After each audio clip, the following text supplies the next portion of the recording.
নমস্কার বন্ধুরা, ফিনোস্পেস চ্যানেলে আরও একটি নতুন ভিডিওতে তোমাদের স্বাগত জানাই। আশা করছি তোমরা সবাই খুব ভালো আছো ও সুস্থ আছো। ভিকি নামে একটি ছেলে ছিল। সে তার গ্র্যাজুয়েশন কমপ্লিট করে 2021 সালে এবং তারপর সে একটি চাকরি পেল। যেহেতু সে প্রথম চাকরি পেয়েছিল, তাই সে যা স্যালারি পেত সবটাই বন্ধুদের সাথে মজা করে এবং বিভিন্ন রকম অপ্রয়োজনীয় জিনিস যেমন মোবাইল, বিভিন্ন রকমের ইলেকট্রনিক্স, শো অফ করার জন্য ব্র্যান্ডেড জামা কাপড় ইত্যাদি জিনিস কিনে সবটাই শেষ করে দিত। কিন্তু প্রবলেমটা হলো কোথায়? যখন 2022-এ তার একটি বাইক অ্যাক্সিডেন্ট হয়। তখন তার সেভিংস করা কোনো টাকাই ছিল না। তাই তার বাবা-মা ভিকির চিকিৎসা করিয়ে তাকে সুস্থ করে তুলল। এখানে যদি ভিকির একটুও ফাইন্যান্সিয়াল নলেজ থাকতো, তাহলে সে চাকরি পাওয়ার পর নিজের জন্য একটি হেলথ ইন্স্যুরেন্স করিয়ে রাখলে তার হসপিটালের খরচা ইন্স্যুরেন্স কোম্পানি পেমেন্ট করত। আর এই রকমের ভুলই আমাদের জীবনে আমরা করে থাকি, যার জন্য আমাদেরকে পরে অনেক ভুগতে হয়। তাই আমাদের পার্সোনাল ফাইন্যান্স নিয়ে জানাটা খুবই প্রয়োজন। আর আজ আমরা সেই বিষয়টা নিয়েই ডিটেলসে আলোচনা করব। তো চলো আর দেরি না করে শুরু করা যাক। তো প্রথমেই দেখে নেওয়া যাক পার্সোনাল ফাইন্যান্স কি। এটি সহজ ভাষায় বলা যায় আমরা নিজেদের টাকা পয়সা কিভাবে ম্যানেজ করব। মানে আমরা কি করে ইনকাম বাড়াবো, আমরা কোথায় কিভাবে খরচা করব, কোথায় কতটা ইনভেস্ট করব এবং কোন খরচাটা আমাদের করা উচিত বা কোনটা নয়, কোন ইনভেস্টমেন্টটা আমাদের জন্য ঠিক বা কোনটা ঠিক নয়, আমরা কিভাবে এবং কতটা পরিমাণ টাকা সঞ্চয় করলে আমরা আমাদের ভবিষ্যতের লক্ষ্য ও স্বপ্নগুলো পূরণ করতে পারবো। এইসব বিষয়গুলি হলো পার্সোনাল ফাইন্যান্সের অংশ। আশা করছি তোমাদের এবার পার্সোনাল ফাইন্যান্স নিয়ে একটু হলেও ধারণা হয়েছে। নিশ্চয়ই তোমরা এবার বুঝতে পারছো যে পার্সোনাল ফাইন্যান্স নিয়ে জানাটা আমাদের কাছে কতটা গুরুত্বপূর্ণ। আসলে কি বলতো, এইসব বিষয় নিয়ে আমাদের অতটাও নলেজ নেই বলে হয়তো আমরা সারদা, রোজভ্যালি ইত্যাদির মতো চিটফান্ডে ইনভেস্ট করে আমরা অনেকেই ঠকেছি। এখনো পর্যন্ত আমাদের এইসব বিষয় নিয়ে সঠিক নলেজ হয়নি। তাই হয়তো বিভিন্ন ব্যাংক, ইন্স্যুরেন্স এজেন্ট আমাদের যে যা বোঝায় তাতেই আমরা হ্যাঁতে হ্যাঁ মিলিয়ে সেই জায়গায় ইনভেস্ট করে যাচ্ছি। তবে এতে আমাদের বেশি লাভ না হলেও ব্যাংক বা এজেন্টদের কিন্তু ভালোই লাভ হয়ে যায়। তাই এখন থেকে আর কোনো ভুল নয়। এবার থেকে আমরা সঠিকভাবে জেনে সঠিকভাবে ইনভেস্ট করব। তো চলো পার্সোনাল ফাইন্যান্স নিয়ে আরো ডিটেলসে জানা যাক। পার্সোনাল ফাইন্যান্সের প্রথম এবং সবথেকে গুরুত্বপূর্ণ স্টেপ হলো ইনকাম। তো আমরা সাধারণত ইনকাম সম্বন্ধে এটাই জানি যে আমরা কিছু কাজ করব এবং সেটার বিনিময়ে কোনো কোম্পানি বা গভর্নমেন্ট আমাদেরকে স্যালারি দেবে। সাধারণত আমরা এভাবেই ইনকাম বা রোজগার করে থাকি। কিন্তু তোমরা কি জানো ইনকামের আরও কিছু ভাগ রয়েছে? তো চলো সেগুলো নিয়ে দেখে নেওয়া যাক। ইনকাম প্রধানত তিন প্রকারের হয়।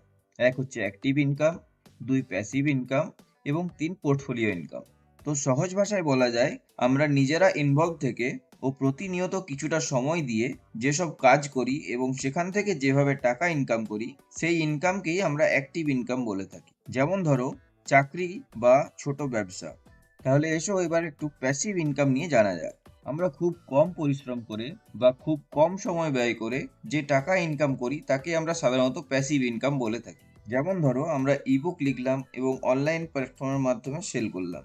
এছাড়াও আছে affiliate marketing, digital product sell ইত্যাদি। এগুলো হলো প্যাসিভ ইনকামের কিছু উদাহরণ। এবার আসি পোর্টফোলিও ইনকাম নিয়ে।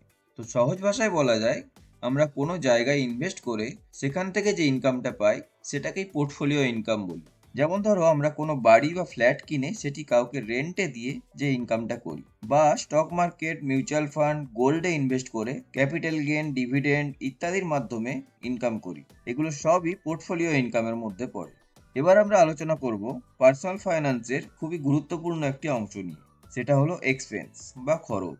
আমাদের দৈনন্দিন জীবনে অনেক রকমের খরচা থাকে। যেমন ধরো আমাদের স্কুল, কলেজ, টিউশন, অফিস ইত্যাদির জন্য যে পাবলিক ট্রান্সপোর্ট যেমন বাস, অটো ইউজ করে থাকি, তো সেগুলোর ভাড়া দিতে হয়। এছাড়াও আমরা যদি কোনো বাড়ি ভাড়া নিয়ে থাকি তাহলে তখন তার রেন্ট দিতে হয়। আবার একটা মাসের মধ্যে আমাদের বিভিন্ন রকমের বিল পেমেন্ট করতে হয়। যেমন ধরো মোবাইল, কেবল টিভি, ব্রডব্যান্ডের রিচার্জ, আবার ইলেকট্রিক বিলও পেমেন্ট করতে হয়। এছাড়াও এখন মোটামুটি সবার বাড়িতেই গ্যাসের কানেকশন তো আছেই, তো তার জন্য আমাদেরকে প্রতি মাসে কিছু হলেও পেমেন্ট করতে হয়। আবার তোমাদের মধ্যে যাদের সন্তান আছে, তো তার জন্য স্কুল ফিস, টিউশন ফিস ইত্যাদির পিছনেও ইনকামের একটা বড় অংশ খরচা হয়ে যায়। এছাড়াও আগের যদি কোনো লোন থেকে থাকে তার ইএমআই পেমেন্ট করতে হয়। আবার মান্থলি কিছু টাকা আমাদের এন্টারটেনমেন্টের পিছনেও খরচা হয়ে থাকে, যেমন বাইরে কোথাও ঘুরতে যাওয়া বা খেতে যাওয়া বা সিনেমা দেখতে যাওয়া। এগুলো ছাড়াও প্রত্যেক মাসে আমাদের বিভিন্নভাবে টুকটাক খরচা তো হতেই থাকে। খরচা প্রধানত দুই প্রকারের। এক হচ্ছে প্ল্যান্ড এক্সপেন্স, 2 হচ্ছে আনপ্ল্যান্ড এক্সপেন্স। আমি এতক্ষণ যেসব খরচের কথা বললাম সেগুলো সবই আমাদের প্ল্যান্ড এক্সপেন্সের মধ্যে পড়ে, কারণ আমাদের আগে থেকেই এটা প্ল্যান করা থাকে যে এই খরচাগুলো এই মাসের মধ্যে করতে হবে। আনপ্ল্যান্ড বা সাডেন এক্সপেন্স নিয়ে আমরা একটু পরে আলোচনা করছি। এবার আমরা পার্সোনাল ফাইন্যান্সের পরের বিষয় নিয়ে কথা বলবো, যেটা হলো সেভিংস। আমরা যত টাকা ইনকাম করি তার থেকে আমাদের খরচ বাদ দিয়ে যত টাকা বাঁচাতে পারি তাকেই সাধারণত সেভিংস বলা হয়। কিন্তু এটা আমাদের অনেক পুরনো ধারণা, আর ঠিক এই কারণের জন্যই আমরা প্রায় সবাই মাসের শেষের দিকে কোনো টাকাই সেভ করতে পারি না। কিন্তু এখানে আমরা যদি 50-20-30 রুলটি ব্যবহার করি তাহলে নিজেদেরকে ফাইন্যান্সিয়ালি স্টেবল অবস্থায় ফিরিয়ে আনতে পারবো। কিন্তু এই 50-20-30 রুলটা কি, এটা তোমরা বুঝতে পারলে না তো? ধরো তোমাদের মান্থলি ইনকাম 30,000 টাকা। 30,000 টাকার 50% মানে হলো 15,000 টাকা। তো এই টাকা দিয়ে তোমাদের মান্থলি প্রয়োজনীয় খরচাগুলি করতে হবে, যেমন ধরো রেন্ট দেওয়া, ইলেকট্রিক বিল পেমেন্ট করা, মুদিখানার জিনিসপত্র কেনা ইত্যাদি। তারপর আসি 30,000 টাকার 20% মানে হলো 6,000 টাকা। আর এই টাকা দিয়ে আমরা কোনো প্রোডাক্ট কিনতে পারি যেটা হয়তো আমাদের অনেক দিন আগের থেকেই কেনার ইচ্ছে ছিল, বা এই টাকাটা থেকে আমরা আমাদের এন্টারটেনমেন্টের জন্য খরচা করতে পারি। তারপর আসি 30,000 টাকার 30% মানে হলো 9,000 টাকা। এই টাকাটা আমরা সেভিংস করে ইনভেস্ট করতে পারি বা আমাদের ইমার্জেন্সি ফান্ড তৈরি করতে পারি। এরপর আমরা দেখব পার্সোনাল ফাইন্যান্সের আরও একটি গুরুত্বপূর্ণ অংশ, যেটা হলো ইনভেস্টমেন্ট। আমরা যতটা পরিমাণ টাকা মান্থলি সেভ করতে পারবো সেই টাকাটা আমরা বিভিন্নভাবে বিভিন্ন জায়গায় নিজেদের রিস্ক নেওয়ার ক্ষমতা অনুযায়ী ইনভেস্ট করতে পারি। তবে আমার সাজেশন হলো এটাই, প্রথমে আমরা কোথাও ইনভেস্ট না করে আমরা একটি ইমার্জেন্সি ফান্ড তৈরি করব। এই ইমার্জেন্সি ফান্ড হলো যে টাকাটা আমরা খুব ইমার্জেন্সি সিচুয়েশনেই ব্যবহার করব। যেমন ধরো কোনো কারণে কারো চাকরি চলে গেল, বা আমাদের অনেককেই কোভিডের সময় খারাপ সিচুয়েশনের মধ্যে দিয়ে যেতে হয়েছে। তো তার জন্য আমাদের 6 মাসের টোটাল খরচা কত হতে পারে সেই অ্যামাউন্টটা ক্যালকুলেট করে আমাদেরকে ইমার্জেন্সি ফান্ডের মধ্যে রাখতে হবে। আর সব থেকে ভালো হয় এটা যদি আমরা 9 থেকে 12 মাসের জন্য করতে পারি। এই ইমার্জেন্সি ফান্ড নিয়ে আজকে আর তেমন কিছু বলছি না, পরে একটা ভিডিওতে আরও ভালোভাবে আলোচনা করব। ইমার্জেন্সি ফান্ড তৈরি করার পর আমরা বিভিন্ন অ্যাসেটে ইনভেস্ট করা শুরু করব, যেমন ধরো real estate, stock market, mutual fund, bond, gold, fixed deposit ইত্যাদিতে। এরপর আমরা দেখব পার্সোনাল ফাইন্যান্সের আরও একটা গুরুত্বপূর্ণ বিষয় নিয়ে, যেটি হলো প্রোটেকশন বা সুরক্ষা। একটু আগে আমরা যে আনপ্ল্যান্ড এক্সপেন্সের কথা বলেছিলাম সেটা এবার দেখব। সাপোজ হঠাৎ করে আমাদের বাড়ির কারো অ্যাক্সিডেন্ট হয়ে গেল, বা অন্য কোনো অসুস্থতার জন্য টাকার প্রয়োজন হয়ে পড়লো। তো এইগুলোই হলো আমাদের আনপ্ল্যান্ড এক্সপেন্স। আর এই আনপ্ল্যান্ড এক্সপেন্সগুলো কভার করার জন্যই আমাদের ইন্স্যুরেন্সের প্রয়োজন হয়। যেমন ধরো একটি পরিবারের একজন ব্যক্তি ইনকাম করতো এবং তার অ্যাক্সিডেন্টে মৃত্যু হয়ে গেল। এরপর ওই পরিবারটিকে ফাইন্যান্সিয়ালি সাপোর্ট দেওয়ার জন্য লাইফ ইন্স্যুরেন্সের প্রয়োজন হয়।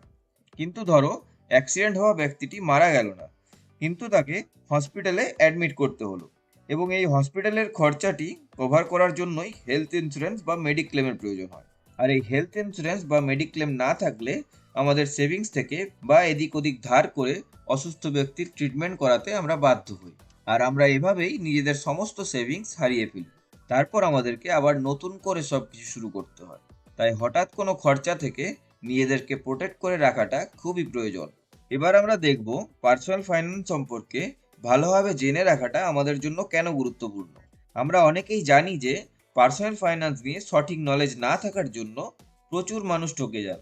আবার এটাও অনেকে শুনে থাকি যে কোনো এজেন্ট কোনো ইন্স্যুরেন্স পলিসি নিয়ে ভুল ইনফরমেশন দিয়ে কোনো ব্যক্তিকে ইনভেস্ট করা, এবং পরে যখন ওই ব্যক্তিটি এজেন্টের দেওয়া ইনফরমেশন অনুযায়ী সুবিধা বা রিটার্ন না পায় তখন আর সেই ব্যক্তির কিছু করার থাকে না।